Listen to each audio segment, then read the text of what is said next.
Hello, USA. Welcome to Free or D. That's Live Free or Die. I'm your host, Sean, avenging America, one podcast at a time. All right, where do we start? Let's see. How about this? If everything is true, Andrew Cuomo is a scumbag. It is likely you already know this, unless you've been living under a rock, and it keeps getting worse and worse for Cuomo. But you can't help but think this is karma. Like many governors in blue states during the pandemic, he played dictator.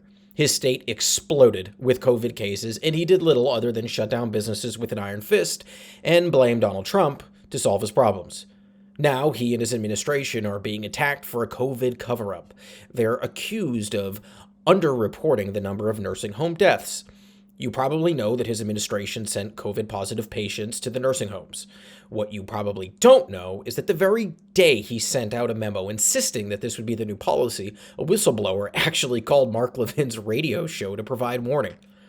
And supposedly, what we're being told, if it's true, is that while the nursing home deaths exploded, his office began counting many of those deaths as hospital deaths. Now, why would they change the reporting on where the deaths came from? Well, again, if it's true and it happened, one can only guess it's to make it look like his March 2020 decision to send COVID-positive patients into the nursing homes wasn't nearly as deadly. Now, let's be honest, in the middle of a pandemic, it's hard to release a book about how great of a job you're doing answering a pandemic if your policies are leading to the deaths of your constituents. That's right, while people were dying, Cuomo was patting himself on the back writing a book about his pandemic response. He told the press his administration didn't have the time to properly plan for vaccine distribution, but he had time to write a book. He had time to accept an Emmy for his news conferences, and let's not forget that. And while all these accusations, if true, speak to his inability to be a leader, it's the recent allegations attacking his personal actions that are a little bit more disturbing.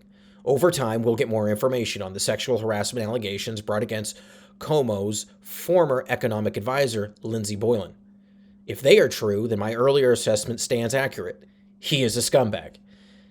Since he now could be joining the likes of Bill Cosby and Harvey the Rapist Weinstein, maybe he'll be able to do more softball interviews with his brother Chris from prison.